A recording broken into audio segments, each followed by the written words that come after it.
E está começando mais um Franquia Sem Segredo, o seu podcast para você ficar antenado no mundo das franquias com esses dois feras especialistas. Luiz, Riso, tudo certo?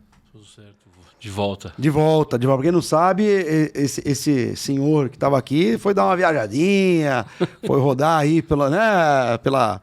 É Ásia? Ali chega a ser Ásia, não? Ali é Ásia. É Ásia, né? Médio, né? Oriente Médio, né? Foi para... Mas o Oriente Médio faz parte da Ásia.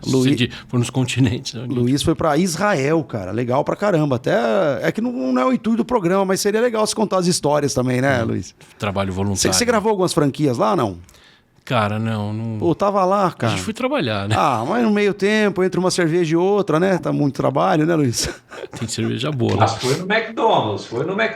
Mas eu mandei uma foto do Mac pra você. Mas pô, eu tenho feito um vídeo, a gente soltava o vídeo. Eu não saí daqui pra ir no Mac lá, né? Eu fui em alguma coisa mais local. Mas o Mac lá tem cardápio adaptado, né? Tanto pra alimentação kasher, quanto os hambúrgueres têm receita diferente. Então, você não vai encontrar, você já não encontraria cheeseburger, hambúrguer, essas coisas, nada com carne e queijo. Mas os hambúrgueres são diferentes. O hambúrguer... É local, assim. O hambúrguer de lá não tem queijo. Não, em lugar nenhum. Você tem no Brasil tinha quase mas não tem mais, mas você tem aqui em Buenos Aires. Em Buenos Aires, no Abasto, Shopping Abasto, você tem, na praça de alimentação lá em cima, você tem um McDonald's de frente pro outro. Um de cada lado da praça de alimentação. E se você ficar lá, você vê, muitas vezes a pessoa confunde. Eu queria um Big Mac. Aí a pessoa aqui não tem Big Mac, só do outro lado da praça. Que no kasher você não pode misturar carne com leite. Então não tem cheeseburger, não vai rolar. O Big Mac, tem Big Mac, mas sem queijo. Ou não tem Big Mac, é outra coisa. Cara, eu não lembro, eu não fui agora, então não tem Big Mac, tem e eu comi. Tem. Mas eles não põem outra coisa. Não põe o queijo, receita, põe outra coisa. Queijo. Não tem queijo. Interessante, cara, legal, hein? Isso rende uma conversa também para falar dessas complexidades das franquias em termos de conseguir atender as culturas locais, né? Porque você vai num McDonald's na Itália também, pô, é completamente diferente, cara, o McDonald's na Itália.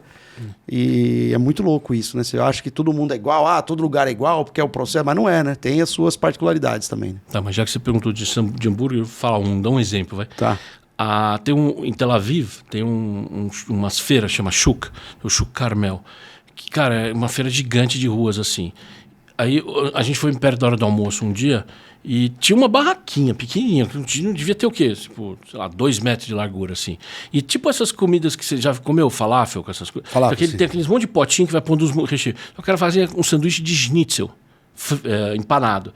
E, um pão mais ou menos assim, tipo, tinha um palmo de pão. Ele berrava, dançava, ele punha a garrafa na cabeça e dançava de araque. E o pessoal passava e distribuía araque para todo mundo. E música alta. Cara, o cara pega, bate a faca, corta de uma vez, mete um ou dois. Aí você pergunta se quer double ou simples. Senão ele mete um pedaço de filé de schnitzel desse tamanhozão, assim, puf. E aí põe o molho, te entrega com um negócio picante pra caramba, o molho. E dança. Quando ele te entrega o sanduíche, te entrega mais um araque também.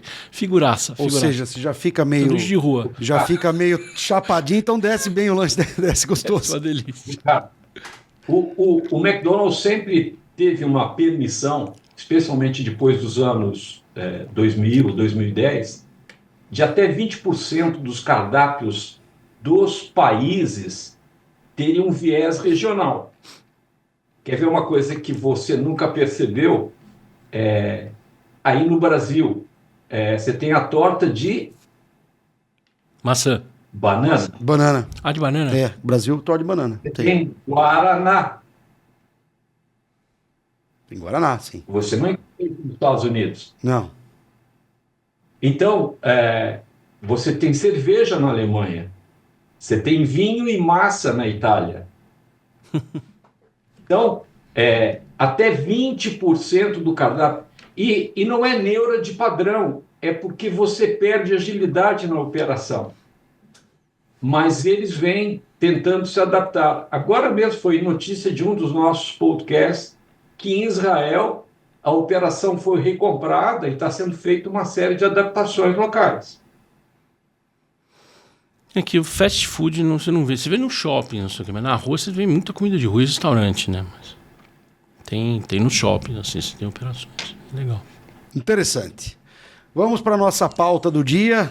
Pauta bomba. Pode chamar de pauta bomba, Riso? Que eu acho meio pauta bomba essa, né? Porque nós vamos falar do nosso selo recém-criado. Nosso selo recém-criado, né? Que é a franquia Experiência Quase Morte. Põe na tela aí, Vitinho, que é a coisa mais linda esse logo criado pelo Marcos Riso. Pelo Luiz. Esse selo foi criado pelo Luiz. É a franquia Experiência Quase Morte. Rapaz, até vou fazer um comentário aqui que eu achei muito legal que o Riso mandou no nosso grupo, né? Que a gente tá querendo trazer um CEO para participar de uma entrevista bem legal. E a assessoria de empresa falou, não, viu, vamos ajeitar ele e tal, mas o que você acha de levar o CEO de tal empresa para participar? E o Riso deu-lhe uma chapuletada e falou assim, olha, eu acho que se ele for lá, a conversa não vai ser muito boa, porque eles vão morrer devido aos modelos de negócio dessas franquias que a gente não sabe como é que funciona, né, Luiz? Morrer um pouquinho, bom, já chega ganhando selo, né? Vocês ficam contando história de bastidor, mas também depois me mandaram 10 áudios, 10, falando mal também da franquia que eu falei, é melhor não ir. Mas não é falando mal, é falando a verdade, cara. É que a verdade dói. Né? A verdade dói, Riso. A verdade dói. Não, quando é comigo, é porque eu perdi o fio, tô velho e tô sendo sincero excessivamente. Mas quando é com vocês, é só a verdade, entendi. É mais ou menos assim, Vamos para a pauta bomba. E agora com mais um novo selo criado pelo nosso querido IBGE, o checa e pré-checa. Né? Então você tem que checar e depois checar de novo para ver se realmente essa informação bate. Põe na tela aí, Vitinho, olha lá. Checa e pré-checa para a gente realmente saber se está dentro, né? Se as informações são verídicas. Ou se bate com o mínimo possível. Ou se bate com o mínimo. E aí a gente vai agora pré-checar uma informação importante que a gente falou no nosso primeiro programa, né, Riso? No primeiro podcast, para quem ainda não viu o nosso primeiro podcast, é bem legal que o primeiro podcast foi o podcast responsável por trazer o Luiz. Porque acho que ele assistiu o primeiro e falou, opa, cara, legal esse negócio aqui. E aí o Luiz chegou porque... O Riso estava sentado aqui. E o Riso estava sentado aí. Então foi mais uma entrevista pro Riso, né? Do que um podcast de verdade. Que eu ficava perguntando as coisas pro Riso. Mas, Ricardo, deixa eu te dar mais uma notícia de bastidor. É que o Luiz sempre foi meu fornecedor de informações secretas. Então, é ele que me alimentava com as informações. Então... Ele ajudava a encher esse BGE de dados. Você fala do meu HD, você não sabe do dele. Então. E aí o Riso, nesse podcast, ele falou o seguinte, que foi interessante. Ó, no Brasil são lançadas, média dos últimos 5 anos, 357 novas franquias por ano, 333 morrem antes de completar 2 anos na operação, 24 conseguem chegar ao 2º ano de operação, e a taxa de sobrevivência dessas franqueadoras, então, fica de 6,7%. Então, esse vídeo, cara, eu fiz um corte desse vídeo, eu publiquei no TikTok, no Instagram, cara, bombou de visualização. Então, mas esses dados, é engraçado, como aquela matéria que a gente comentou há um tempo atrás, acho que em 2 programas a gente comentou. Sim, da BF. A confusão que fazem sobre esse dado. Por quê? Porque, primeiro, uma lenda, não sei como uma lenda, não sei, não é uma lenda, mas é uma premissa que às vezes as pessoas têm, que fala, franquia então é garantia de que eu não vou entrar naquele famoso dado do Sebrae. Né? Que as empresas morrem, X empresas morrem com 1 ano, e dura até 5 anos. Né? E aí, naquela matéria, a gente viu que pessoas confundiram uma coisa com a outra. Isso não, a gente não está falando de empresa. Porque, para mim, esse dado é mais grave do que a estatística do Sebrae. Por que ele é mais grave? Porque se eu estou falando do dado Sebrae, é de empresas comuns, ou seja, qualquer pessoa. Eu e o Ricardo resolvemos montar agora um café aqui na esquina. Por curiosidade, me veio o café na cabeça. Vou montar um café aqui na esquina. Ou o café que tem aqui embaixo no prédio. Um café kasher. Só que a gente vai começar a fazer o negócio, vão começar a pegar as informações e vamos montar, abrir, comprar. Beleza.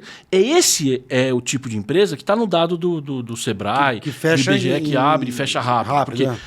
Agora, esse dado, quando você fala de franqueadoras lançadas, aqui nós estamos falando de franqueadoras, ou seja, é aquela empresa que deu certo, quer dizer, em tese, deveria ser, deu certo, operou um bom modelo de negócio.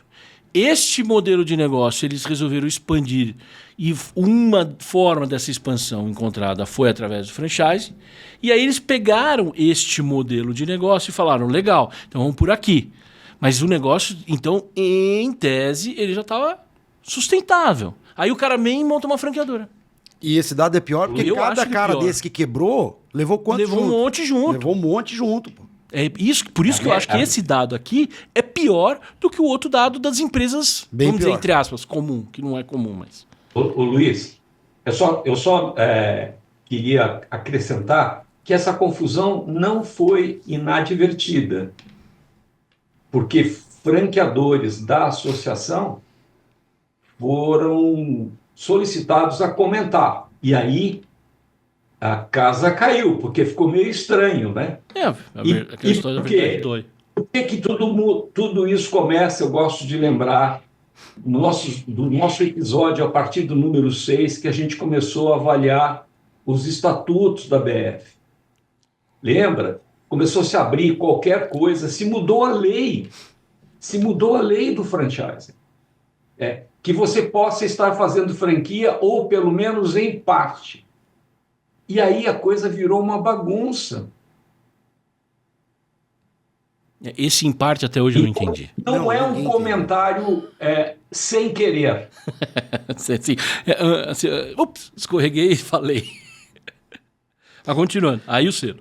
Continuando, então o selo checa e pré-checa vai agora checar se realmente esse número faz parte ou não faz parte, porque a gente tem algumas franquias que a gente criou o selo da franquia Experiência Quase Morte. O que acontece? No caso dessa franquia que nós vamos analisar hoje, será que ela está nesse dado? Não está, né? Porque ela já foi, morreu, voltou, quase morreu, voltou de novo. E agora voltou e rebatizou. Então o riso nosso IBGE vai trazer pra gente hoje as informações dessa franquia que precisamos entender se leva o selo, se não leva o selo.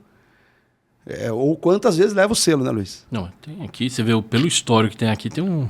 E nós vamos falar hoje da Dunkin' Donuts, uma franquia famosíssima de rosquinhas americano, né? Uma franquia americana que os Simpsons, aposto que são um dos principais divulgadores da venda de rosquinha, né? Que quem não lembra do Homer comendo uma rosquinha quando você fala em rosquinha, né? E o mercado brasileiro, né? O paladar do brasileiro não é ainda voltado para isso. Mas enfim, vamos lá. Vou contar um rápido histórico aqui da Dunkin' Donuts, que foi fundada em 1948 pelo Bill Rosenberg. Ele abriu o Open Kettle, um restaurante que vendia donuts e café, em Quincy, Massachusetts, subúrbio de Boston. Em 1950, ele mudou o nome para Dunkin' Donuts. E ele queria vender os seus donuts perto de fábricas e locais onde havia construções, onde os donuts e café eram os itens mais populares. Em 55, ele começou a vender franquia. Em 63, o filho dele, o Bob Rosenberg, assume com 25 anos o posto de CEO da empresa. Em 1990, foi adquirida pela Allied Lyons, proprietária da rede de sorveterias Baskin-Robbins.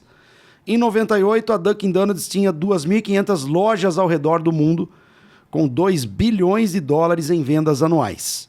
Em 2005, a Dunkin' Donuts e a Baskin-Robbins foram vendidas para a Bain Capital, Carlyle Group, Thomas Elling Partners por 2,4 bilhões de reais. De dólares, perdão. 2,4 bilhões de dólares. Em 2020, a Dunkin' Breads foi adquirida pela Inspire Brands Private Equity, que é esses fundos, né? Por 11,3 bilhões de dólares, o que incluiria a dívida também da Dunkin' Breads, e a Inspire Brands assumiria. E aí... Comentário. Fala. Comentário. E um dos fundos que você acabou de falar, que é o Carlyle, foi que comprou a CVC, que nós comentamos agora no programa passado. Essa eu não sabia. Mas você repara que assim, sempre isso, né? O cara vem. Depois os caras conseguem convencer o franqueador ou o dono do negócio a vender para essa moda de vender para fundos. E aí, a única coisa que você olha daqui é de um fundo para o outro foi ficando mais caro. Mas será que o negócio ficou melhor, maior? Cara, é isso que eu queria saber, porque às vezes você olha e você vê que o negócio tá degringolando, não tá indo bem, mas ele é vendido cada vez mais caro, pô. Mas já tem uma informação aqui no próprio texto da pauta que o Riso colocou. Para você, a resposta já está aqui. Ó, que de 2005 foi vendido para o Carlyle e essa companhia toda aí, só que em 2020, quando esse fundo comprou, o Inspire, esse private equity comprou, ele comprou a dívida. Não, mas incluiria a dívida também, não... Veja, então eles pagaram 11,3 bi para uma empresa que tinha dívida para assumir a dívida. Entendeu? É essa a mágica dos fundos que a gente, quando trouxe naquele do Roberto, que ele sei, tá bom. Roberto falou exatamente isso. Cuidado com as franquias que são incorporadas pelos private equity. Isso. Tem uma história completa. Vamos lá. Americanos, o que vocês quiserem aí está lotado. Então, quer dizer, aqui já está a própria história que o Roberto bateu naqueles programas lá. E que a gente fez vários cortes daquele lá. Mas deixa eu só contar um bastidor para vocês. Como eu tive lá por algum tempo e tive algumas vezes, né? Tinha uma coisa que eu aprendi ali que eu achei muito interessante, mas depois eu vi que eles tinham um sistema de compras cooperadas com os franqueados. Eles não tinham fábrica, porque cada unidade fabricava, né? A gente brincava, queimava a sua rosquinha, né? Que era o e-bake, né? Que era, nós fazemos na hora, né? Nós assamos na hora a rosquinha. Diferente aqui do Brasil, que os brasileiros inventaram uma outra coisa, mas a gente conversa daqui um pouquinho. Mas eles montaram uma mega operação que o sistema de logística, de armazenagem, de compra, só para vocês verem, eu acompanhei um trader que comprava café e comprava farinha para as operações, e ele trabalhava só à noite, porque ele transacionava as commodities no mundo inteiro. E eu acompanhei ele de noite fazendo um negócio desse, assim, um negócio muito doido. A operação de logística deles, que era comandado pelo Conselho de Franqueados, ficou maior do que a própria operação. Custos, caminhão, armazenagem, e aí é que veio a dívida deles. Essa é a história não contada aí, mas eu estava lá, eu vi. Tá aí o seu IBGE... Quem sabe faz ao vivo. Eu acho legal que nem o Riso está trazendo isso, né? E para o pessoal que está assistindo, às vezes, né? Quem não acompanha, ou não sabe, ou não entende muito desse mundo do franchising, né? Cara, o buraco é muito mais embaixo, né? Quem imagina que tem um trader fazendo compra só para rede, né, cara? Então, assim, é muito louco. Cara, quanto de farinha você acha que 2.500 lojas exatamente, cara, precisa? Exatamente. Naquela época, eles viraram o maior vendedor de café do mundo. As lojas eram a maior venda de café do mundo. Só para vocês terem ideia do tamanho da operação. E aí perdeu para Starbucks. Starbucks ganha deles ou não? Ganhou? Sim, aí tiveram o próprio McDonald's, todo mundo entrou em café. Né? Nessa época o Mac ainda não tinha café. Não. Isso é coisa de velho, pode ficar tranquilo. 1989, vocês não eram nascidos. Não, 89 já. 89 já tava aí, né? Tem a foto minha lá, né? Daqui um pouco vocês veem ela aí. Mas continua só para dar esse contexto. Você, esse cara bonitão aqui segurando o pacote de rosquinha? Manda essa foto aí pro Vitinho pôr no ar, Riso. Não, manda no WhatsApp dele que ele precisa pôr no ar essa foto, cara. Precisa pôr no ar, não tem como. Essa foto tem história, mas o lado mais interessante que estava atrás dela, mas eu já vou mandar agora. Tá. Bom, Aí, vamos falar da história um pouco da Dunkin' Donuts no Brasil, né? Vai, Luiz, fala aí você, vamos lá. Bom, que em 80, os irmãos Birman, Banco Arby e a construtora trazem a Dunkin' Donuts para o Brasil. Depois de um jantar na comunidade judaica, por acaso, em Nova York, os irmãos acompanharam Bob Rosenberg até Boston e decidiram trazer a Dunkin'. Conta a lenda, e aí ó, o HD falando alto. Conta a lenda, um dos diretores acabando vindo para o Brasil para a implementação da primeira loja, na Praça da República, em São Paulo, né, eu imagino. E aproveitou para ver como estava o pai, que havia se apaixonado por lindas moças da famosa casa de samba, de uma famosa casa de samba ali perto da Praça da República. Imagino que deva ser aquele na esquina São João com Ipiranga, o Bar Brahma, talvez. Ah, sim, talvez. Eu imagino.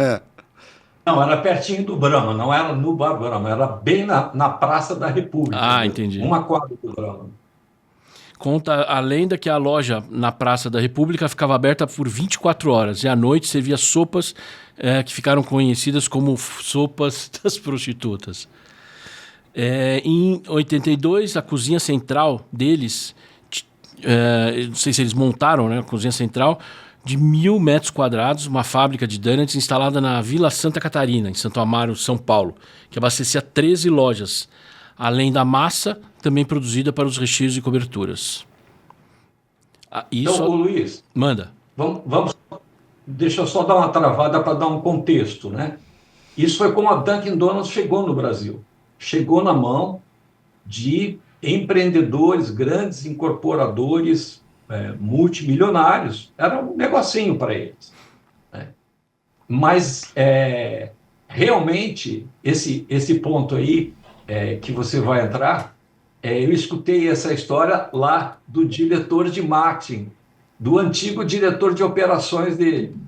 E quando o cara viu alguém do Brasil querendo comprar a franquia, ele falou assim, putz, grila, vou salvar a grana da família. E aí eu acho que é o ponto que você vai entrar aí. Não, eu acho que já... De novo, é aquela história que a gente já sabe, que a gente já viu em um monte de outros modelos de negócio ainda nesse parágrafo. Em 82, o que eles fizeram? Montaram uma fábrica. Pô, é o que o Riz acabou de falar. Nos Estados Unidos, a rosquinha era feita na loja. O brasileiro tem que querer abastecer a cadeia inteira e... Mas não é, porque tem aquela história... Cara, e cuidar de tudo, ganhar em todo lado, né? É aquela história do vídeo lá do outro que identificou... Olha, a franqueadora tá deixando um dinheiro em cima da mesa aí. Não pode. Tudo vira negócio pro consultor que dá opinião pra franqueadora, entendeu? A franqueadora que faz. Eu faço donuts. Legal. Eu tenho, a minha operação vende donuts, eu tenho expertise do café donuts, que vende donuts, vende café. Aí o que eu faço? Eu tenho uma grande ideia de como arrumar mais receita para esses caras. E essa é a função desses consultores abutres que ficam em volta. O que eu vou gerar mais receita para você? Como? Monta uma fábrica. E aí aquela história, né? Monta uma fábrica. Aí depois você monta alguma coisa para resolver uma empresa de transporte para resolver o problema de distribuição da fábrica. Aí depois você monta uma empresa de trabalho terceirizado para atender os caminhoneiros. Você sabe o que é o chapa? Chapa. Sabe Sim, é chapa? Que fica na beira da estrada e ajuda a descarregar as coisas. Isso, mas por isso. Pouca gente sabe, quando você passa na estrada, você vê aquela placa chapa. Você não sabe o que é isso, né? O chapa é o cara que ele pega o cara para ele descarregar ali próximo daquela cidade, em algum lugar, que aí o cara só é contratado para isso, para carregar. Então, aí ele monta uma empresa, depois que montou a fábrica, eles podiam ter montado uma empresa de chapa. Cara, você sabe que chapa dá para franquear, hein? Tá aí, ó. Aí, ó. Aí, ó. Não. As aceleradoras vão ouvir isso aqui e vão querer franquear, hein? Não, sabe por que o Luiz contou isso? Porque isso dá uma bela ação trabalhista contra a transportadora. Eu me lembro do meu tempo de Shell. A gente precisava pegar o chapa para descarregar o lubrificante e dava cada ação trabalhista. Então o Luiz sabe disso. Mas deixa eu só fazer um comentário. Isso me faz lembrar o nosso amigo, franqueador ali de Sorocaba, vizinho do Luiz, que foi um desses eventos dos supergalácticos de franchising, que disse para ele, né, um milionário ele, né, dizendo, um franqueador tem que vender produtos para o seu franqueado, porque é a forma de ter valor na operação, para ele formar o equity, né? Então, lembrem disso. Então o McDonald's está errado, né, Riso? Não. Se você tiver uma visão de curto prazo, esse é o negócio. É por isso que 333 franqueadores não chegam até o segundo ano das 357 lançadas. Porque é essa festa que a gente está vendo, que começa com mudança de estatuto da BF, startup e tudo mais. Mas vamos lá, vamos continuar. Antes do Luiz continuar, para quem falar que achar que é mentira, bota a foto aí, Vitinho do Riso, lá na Dunkin' Donuts, garotão, meninão novo, bonitaço. Não, esse é o próximo. Ah lá, olha isso, cara, olha isso. É um galã, cara. É o garoto propaganda perfeito. Meu Deus do céu. Mas deixa eu só contar uma coisa dessa foto.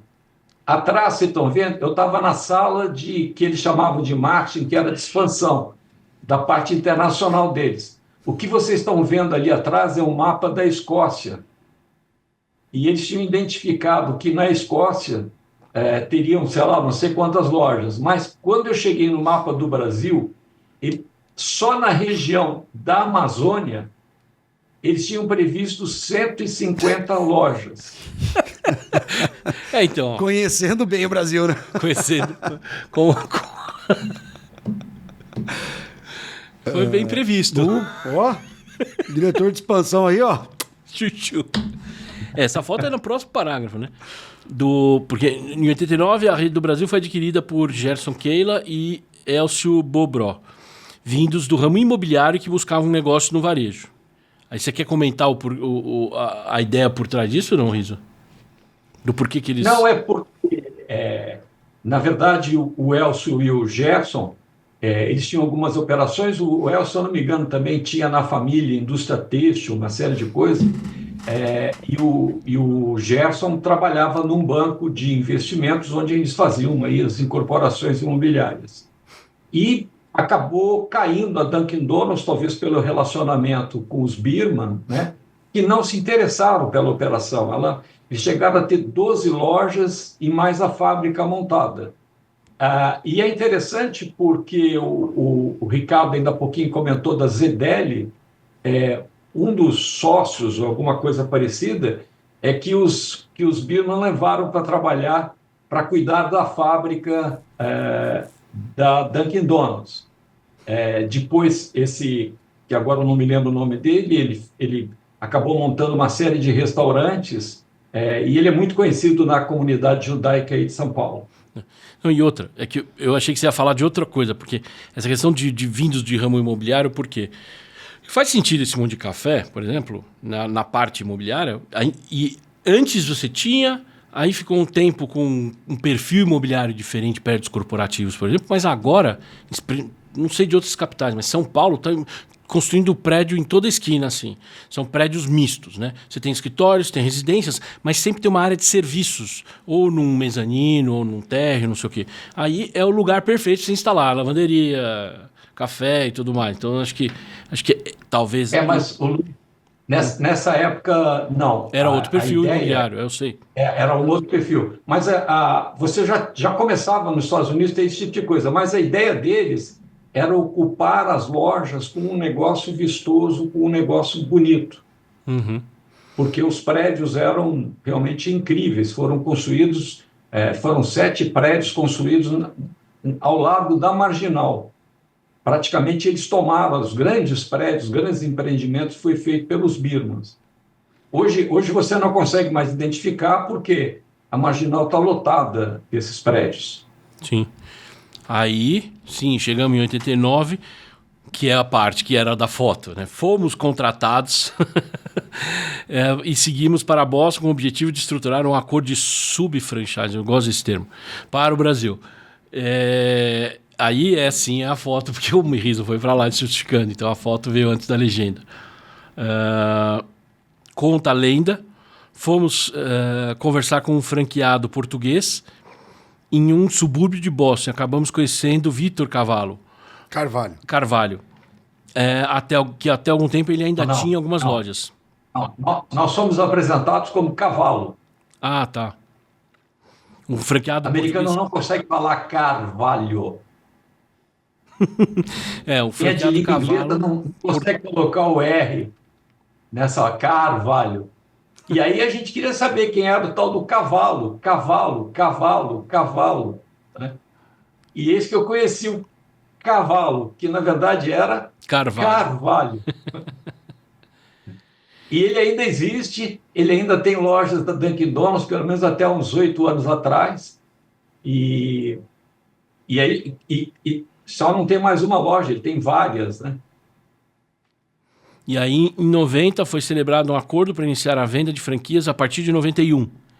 Nesta época, que faleceu, um desses que trouxe a rede, foi adquirido em 89, o Elcio, faleceu em um acidente, e aí ficou sozinho. O Gerson Keila assumiu o controle da Dunkin' Donuts no Brasil em 91, quando eles estavam prevendo essa expansão por franquia.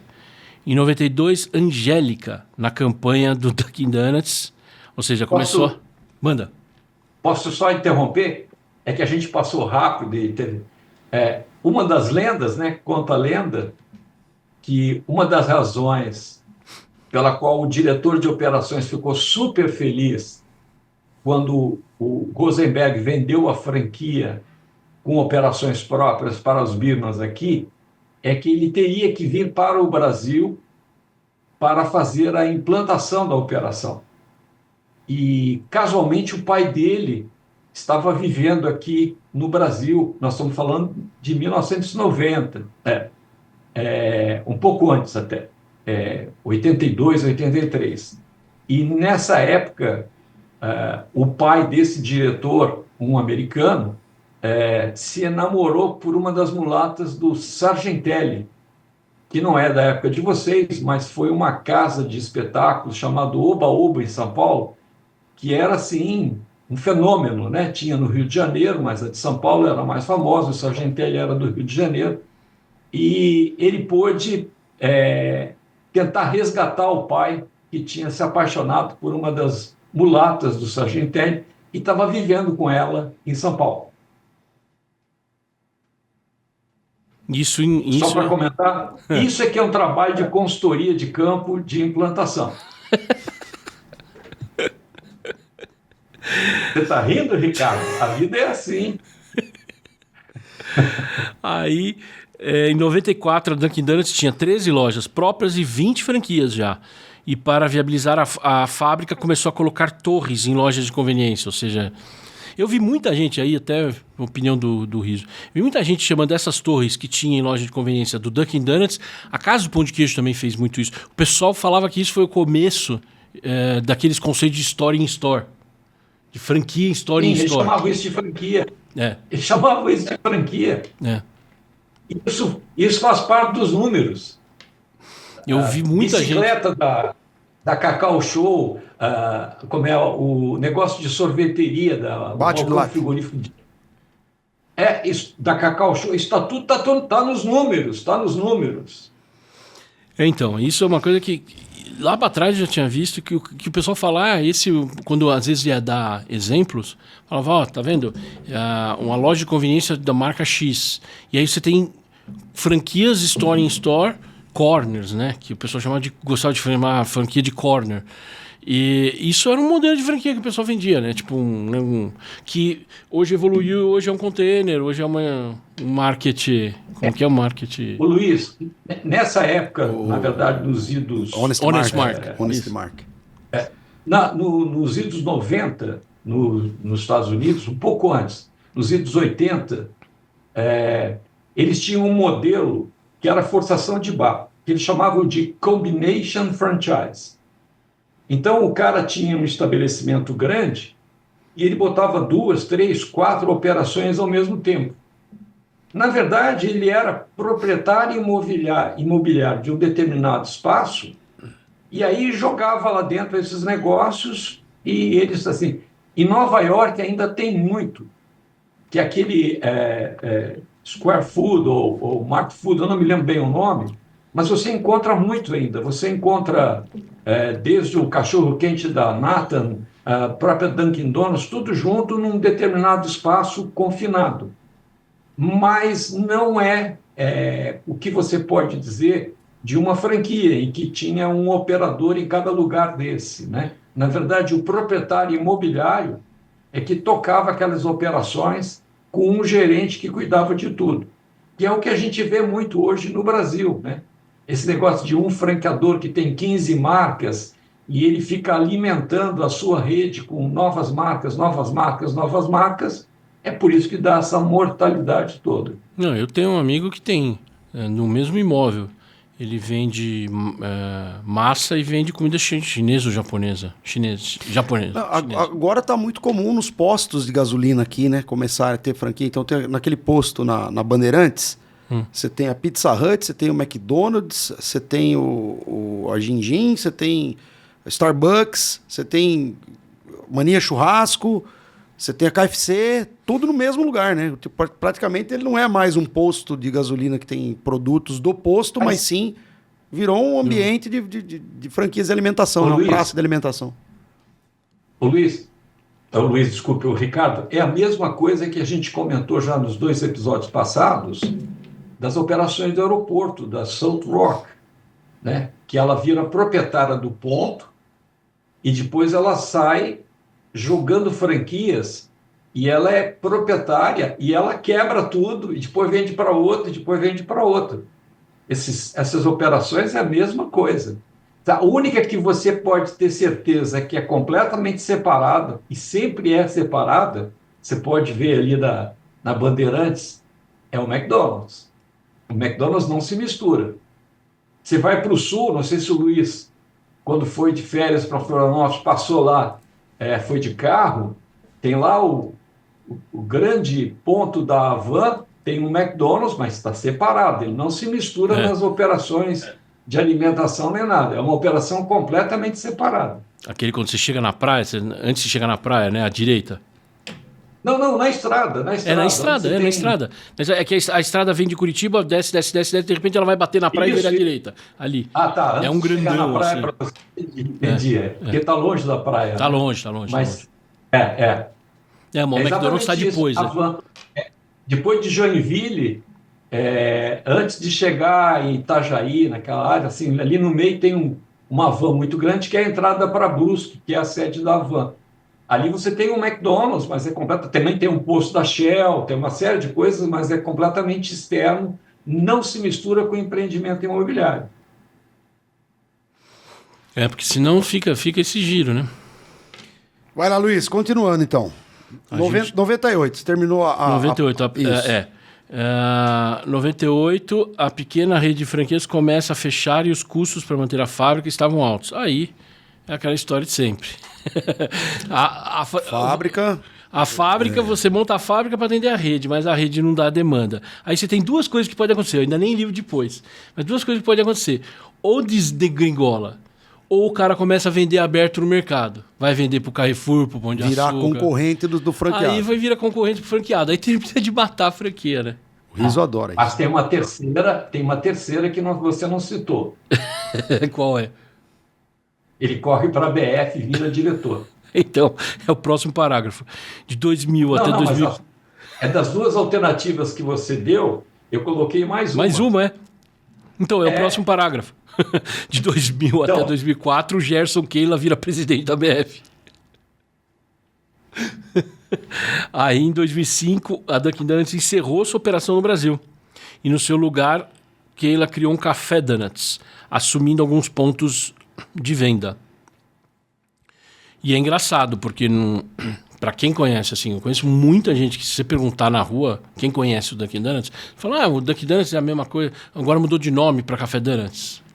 A pessoa acha que mudou de nome. Porque ele usou os mesmos pontos que já tinha. Não, e saiu Dunkin' Donuts para Café Donuts. Né? Então já vai a minha pergunta. Atenção, Vitinho. Vocês vão dar o selo em 2005? Sim, aqui com certeza, aqui está bem claro, né? A Dunkin' Donuts encerrou a operação no Brasil, então assim, não existe mais franquia. Carimba aí, Vitinho, 2005, toma. 2005, toma, já foi, velho. Já foi, foi. Muito bom, Vitinho tá alerta. Vitinho tá ligeiro. Porque aí ressuscita com outra marca. Outro nome, sob nova direção. Mas nesse caso não é sob nova direção, porque o diretor continua igual. O mesmo diretor. É o mesmo diretor. Aí uns anos Então, depois... vocês estão concordando comigo que eu tenho que dar baixa na Dunkin' Donuts, Em 2005. porque morreu, É. mas eu tenho que fazer nascer mais uma. É outro. É outra. É outra. É outra. Então, a outra também está no meio das 357. Então, mas... a que morreu está no meio das 333. Exato. Tá bom. Exato. Só para... Perfeito.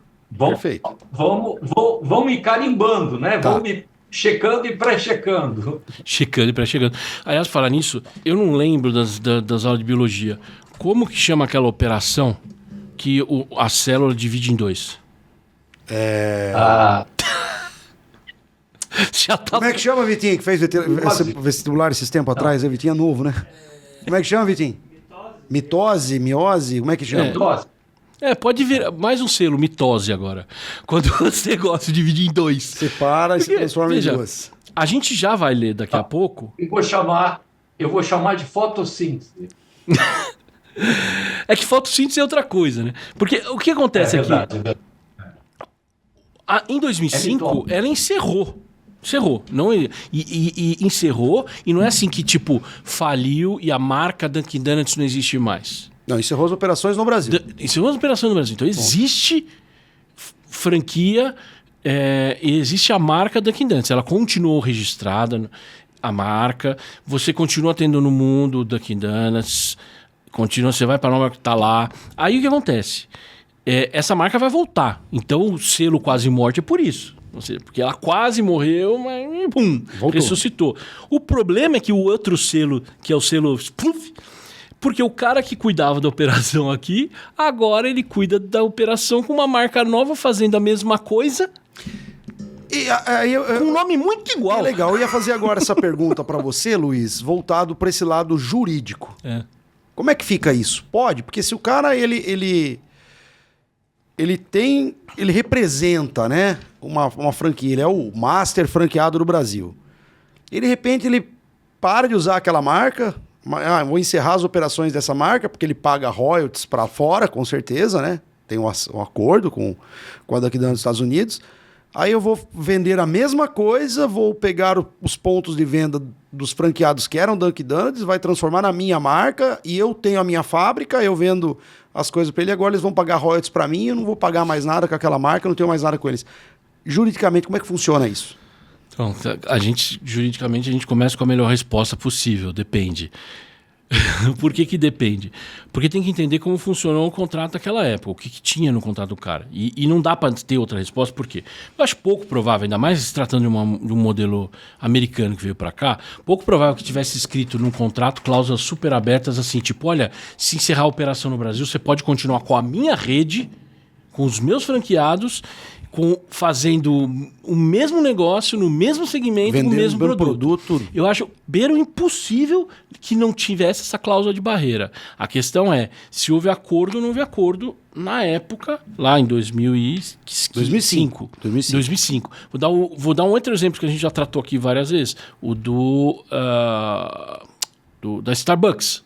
A Starbucks, quando deu aquele primeiro imbróglio, qual que foi a primeira ação que os caras lá fizeram? Os americanos mandaram notificação rescindindo o contrato. Entendeu? Por quê? Porque geralmente nesses contratos, o cara de fora, ou se não é o cara de fora, se você tem um master franqueado no Brasil e você segmenta no Brasil por estados, por exemplo. Então você tem, em cada estado tem um operador diferente. Você rescinde com esse cara, o cara de cima geralmente assume a operação embaixo, né? Então, esses caras aqui...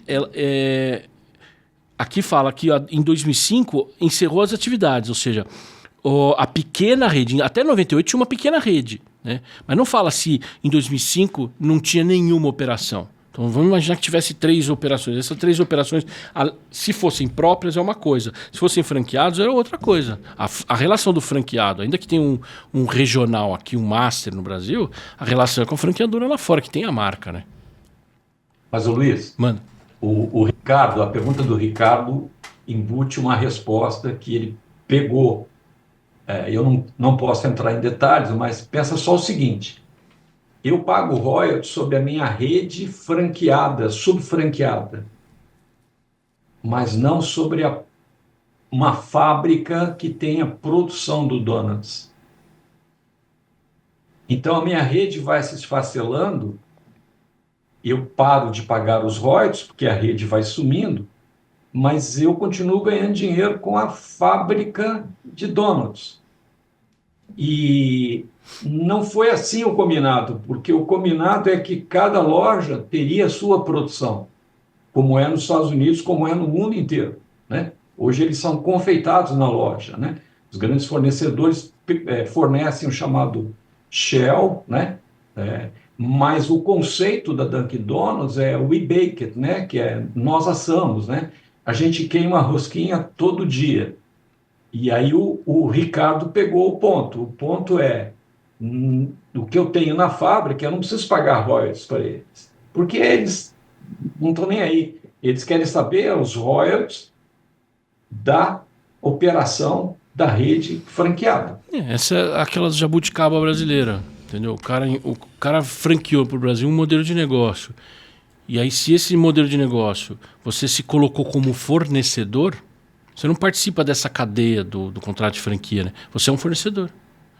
Aí você está fora. A questão é, eu não vi, podemos até pesquisar, se houve nessa época, 2005, alguma ação da empresa estrangeira, da Dunkin' Donuts, Não teve. Não teve. Então, é bem capaz de ter porque tido era alguma melhor, Pacífico, era né? melhor passar a régua e vamos para frente. Cada um Você brigar num litígio de fora, que vai ter litígio internacional, às vezes o cara não fica muito caro para a empresa fora bancar mesmo, e a recíproca é verdadeira. Se você for fazer um processo Ruim para os dois, né?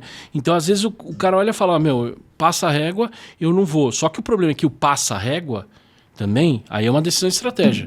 Se eu tô do lado de lá, por exemplo, eu tive um caso, não tem nada a ver com franquia, mas envolve esta estratégia jurídica processual. Uma empresa da Índia me consultou para um litígio no Brasil. Eles chegaram à conclusão que mesmo que... E aí envolve o que eu quero dizer. Mesmo que eles brigassem no Brasil, eu apresentei para eles que era muito difícil a gente ficar matando todas as operações filhotes que fossem aparecer. Ia custar muito caro para os caras. Então ele falou, deixa, porque os caras não vão conseguir fazer a mesma coisa que a gente faz. Então, e aqui a mesma coisa. Talvez o cara em 2005 tenha pensado, já que encerrou, tá ruim, não vai voltar e não vai ter de novo. E o cara não vai continuar fazendo. Então eles acharam que não valeria a pena brigar, mas talvez eles não tivessem achado que o cara ia apontar um negócio concorrente. Esse é o problema. Luiz, de algumas coisas que a gente tem conversado dessas operações que ficam sentadas na Faria Lima, né? Uhum. Olha o histórico da Dunkin' Donuts. É assim, é de executivos irresponsáveis que vão passando um mico para o outro. Você acha que tinha alguém preocupado em reestruturar a operação no Brasil, que era alguma prioridade para eles? Nenhuma. Deixa esse negócio aí. A hora que acabar, acaba. É aquela história que a gente fica sempre com dor no coração, porque o coitado que juntou a grana para montar a franquia que fica é onde a bomba estoura. Entendeu? Então você não está falando. Esse é o nosso alerta. Você não está falando Você não está falando do cara que comprou e que revendeu a franqueadora. Nós estamos falando que é a história que a gente falou hoje no começo. A estatística que eu disse que é ruim, não é porque é ruim, porque os números são em tese parecidos com a estatística famosa do Sebrae ou IBGE, quem seja, dos 5 anos de empreendedores normais. É ruim porque nesse número muito ruim de franqueadoras quebrando, por trás tem 1, 2, 10, 5, 15... 30, sim. Mas se o cara já tinha 30 unidades franqueadas, ele já está quase saindo da estatística. Agora, o cara que a maioria dessas que quebra, ela quebra com 5, não chega a 10 franqueados. E aí o que acontece? Sempre lembrando daquele final do Roberto Valverde, né, que ele falou, mas as pessoas gostam de ser enganadas. Elas veem uma marca internacional, um negócio que está na TV, não sei o quê, e eles gostam de ser enganados. Tem um negócio está na TV, lá em 92, estava bombando ela, Angélica, puseram a Angélica na campanha, e a mesma coisa até hoje. Hoje você olha, pega o hall de franquias que você vê mais propagandas, mais assim da associação, todos têm o seu garoto propaganda, todos vão ter. É raro o cara que o garoto propaganda é o próprio cara da franquia.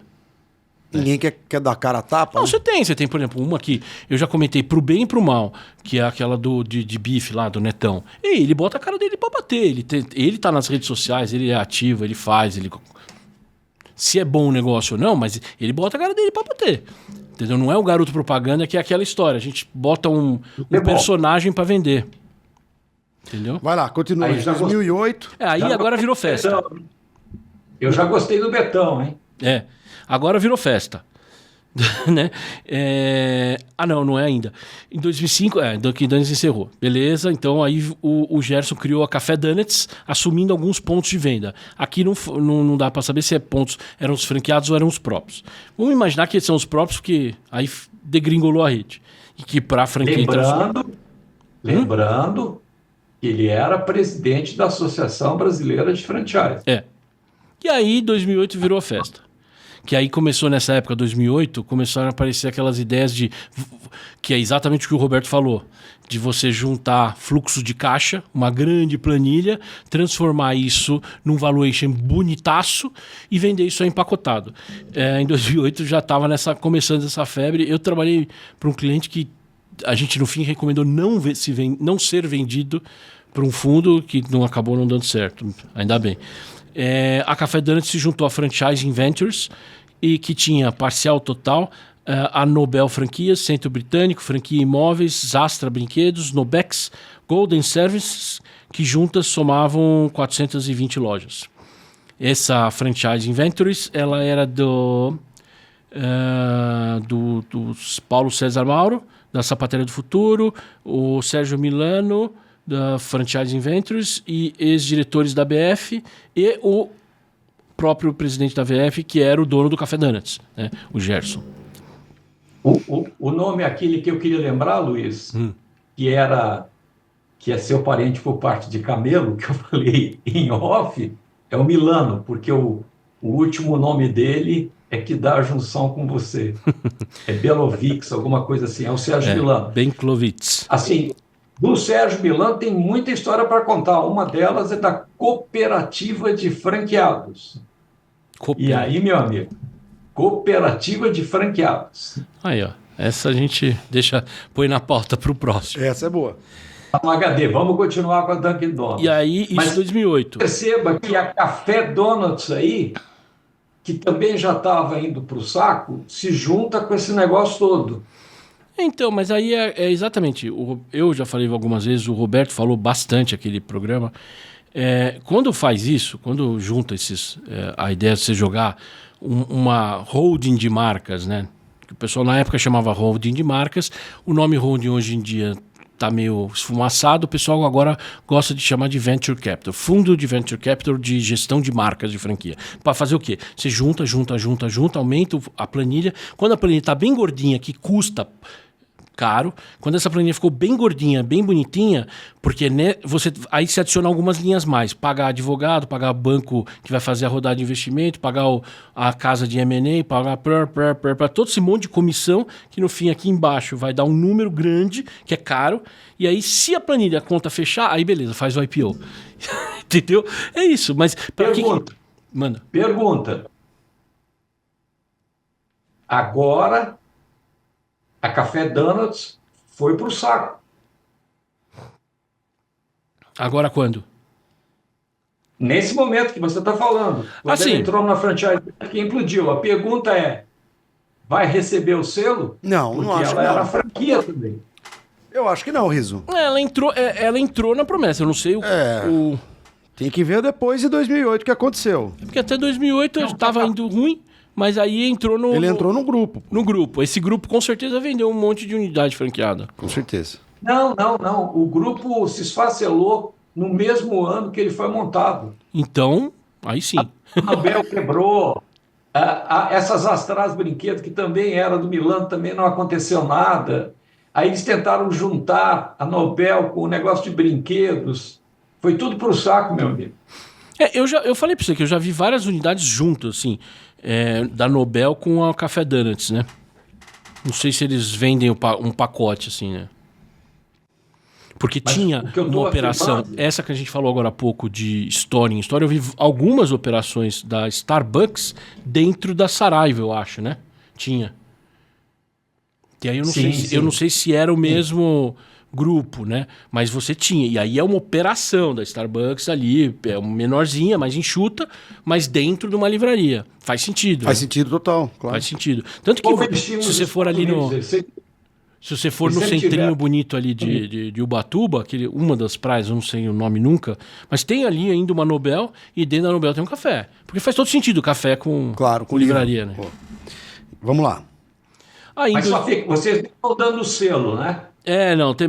Então, se o negócio, se a Franchise Inventories esfacelou... Porque qualquer coisa eu volto depois, vamos lá. Não, mas se a Franchise Inventories esfacelou, aí entra um problema, porque aí é o selo de quase morte dentro daquela célula amébica, porque não é da Dunkin' Donuts o selo, aí é do spin-off. Não.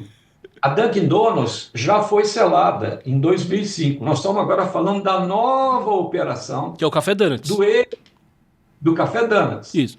Aí que nasceu como que se apropriou de alguns pontos da Dunkin' Donuts, que continuou com a fábrica, que se associou agora a uma operação que se esfacelou. Não então, mas aqui no histórico, Rizzo, não tá falando quantas unidades fechou ou o que aconteceu com a Café Donuts.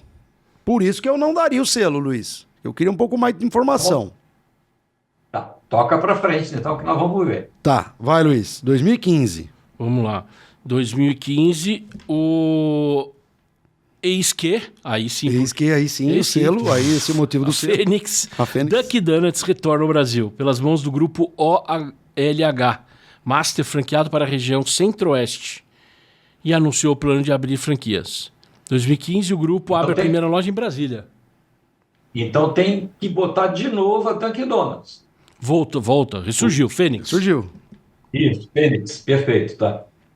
Tá aí, 2015 tá aí. 2022 tinha 20 lojas distribuídas entre Distrito Federal e Goiás e um processo de expansão para outras cidades do Brasil. Dunkin' Donuts. Tá, agora tem no roteiro aqui uma pergunta que eu tenho que fazer. Tá legal, é legal quando a gente tá ensaiado assim, né? Vou fazer. Ô Luiz, mas e a Café Donuts? Aonde está e o que aconteceu? Então, diz que aqui tá em Piracicaba, né? Vamos ver.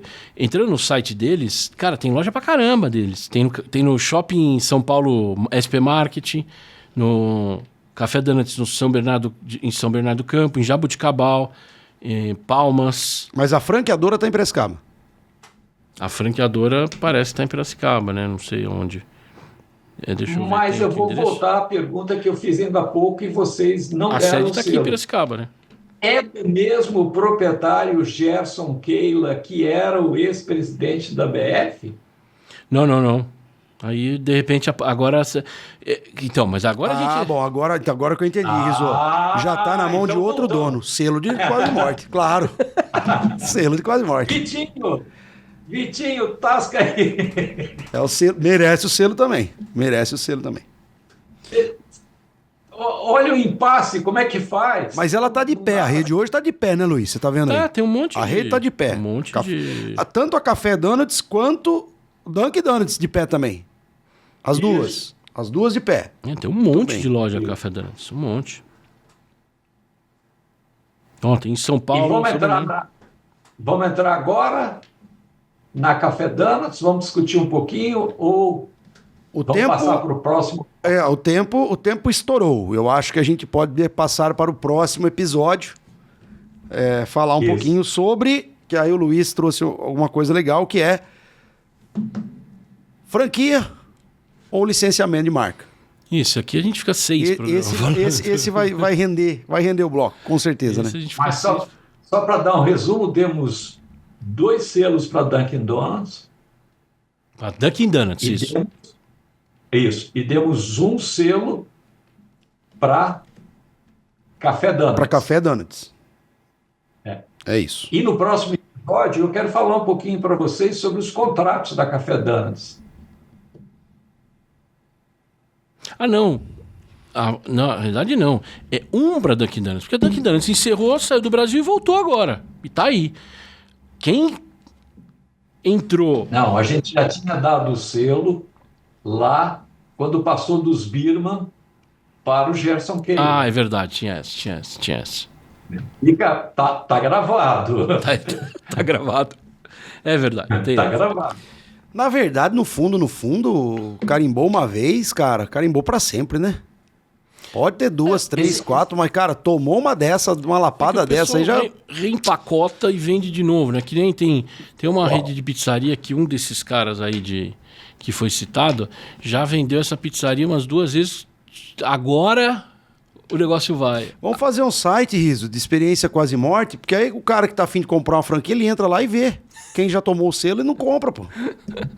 Mas vocês estão comentando como brincadeira. O que eu queria falar para vocês é informação de valor que a gente passa para as pessoas que ficam encantadas com essas operações e que não querem vasculhar, não querem avaliar o passado que supostamente deveria estar na circular de oferta. Então, essa é a informação de valor. Como é que você tem que avaliar? Por que você tem que avaliar? Por que você tem que acompanhar o histórico da empresa antes de entrar nela? Essa faz parte, né? Não é?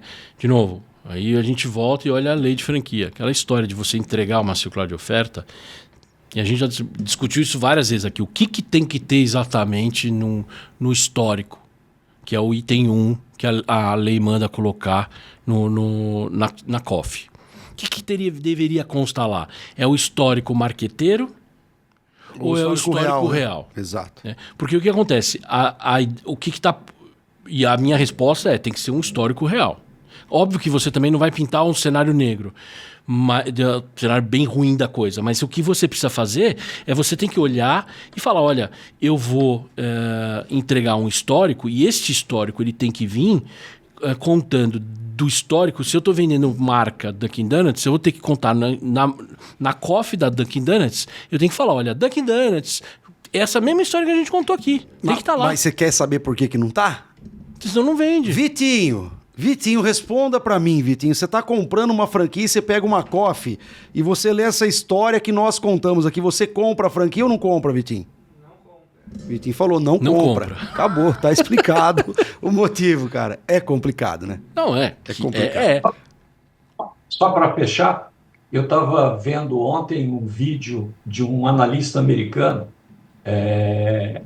até comprei um livro dele, sobre porque uma atenção que você deve ter nos Estados Unidos ao comprar a franquia da Dunkin' Donuts. Olha a FDD, que é a circular de oferta, né? Lá eles foram obrigados a colocar uma série de processos que levaram na justiça. Adivinha por quê? Não é por operação inadequada, por vender produto, é por racismo. Tô louco. Então, a franquia perde o valor se você tiver aquelas práticas ESG que não foi legal, não sei o quê. O cara toma cuidado que eles têm ações na justiça que pode fazer o negócio perder o valor. Já que você falou isso, então só para dar uma bola de encerramento, exatamente uma coisa assim eu tentei fazer, e aí para você entender a lógica no Brasil. Num processo judicial, um dos pedidos que a gente tinha era que o juiz obrigasse a franqueadora a incluir os processos contra os franqueados na lista de processos e incluísse algumas informações do histórico do negócio que eram omitidas e que isso era um divisor de água do cara tomar uma decisão ou não. Né? O juiz disse que isso não competia a ele e que ele não ia fazer. Eu falei, mas eu pedi isso no processo. Mas se não compete, ele compete a quem? Não, aí você vai mandar para aquela comissão de ética da associação. Cara, não dá, né? Não dá. Porque essa disputa que a gente tinha era exatamente uma coisa que a gente já falou aqui quando a gente falou do que olhar e não olhar, num dos episódios lá, do que olhar e não olhar na COF, como os olhares, né? Essa informação que tinha era, cara, a franquia dizia lá que não tinha processos. Porque a lei fala lá, a gente já lidou naquela época, que tipo de processo que tem que ter? Processo que disputem a marca e que possam inviabilizar o sistema de franquia. A franquia entendia que não tinha nenhum processo que pudesse inviabilizar a franquia, a marca, a disputa, não sei o quê. Só que ela tinha um processo com 250 franqueados. Se todos aqueles caras ganhassem os processos, e a maioria ganhou, a franquia quebrava, como de fato quebrou. A franquia quebrou. Quebrou. Então... Entendeu? Ou seja, eu coloco ou não coloco processos contra franqueado? Mas a lei, eu entendo que a lei não... E a gente, para essa franqueadora, no caso, a gente tinha notificado ela. Falou, olha, você tem que pôr essa relação de contrato aqui. Não é certo o cara, um candidato avaliar e você não informar que tem esse processo. E aí o juiz também entendeu que não era escopo dele e não condenou, mas ganhamos o processo inteiro, mas nesse ponto não.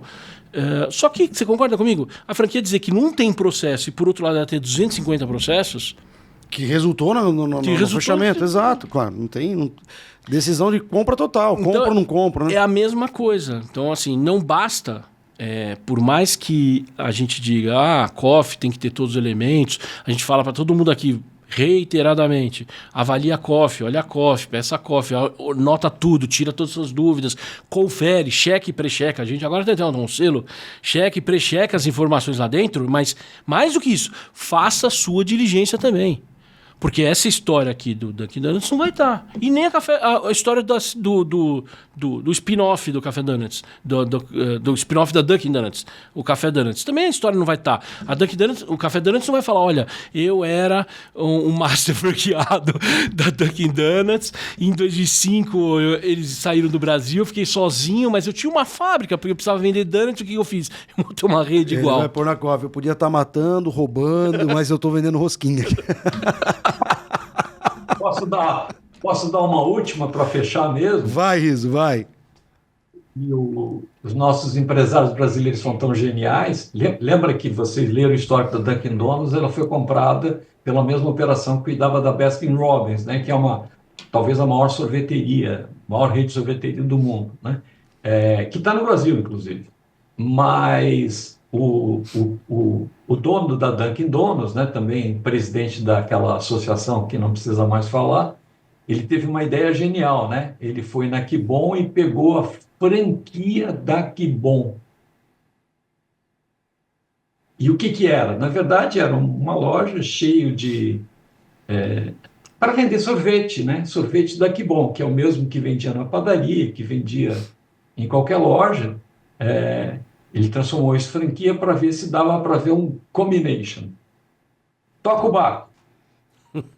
É isso. Só para lembrar, é o nosso alerta. Por que morrem 333 das 357 antes de completar 2 anos? E até o próximo Franquia Sem Segredo. Checando e pré-checando. Checando e pré-checando.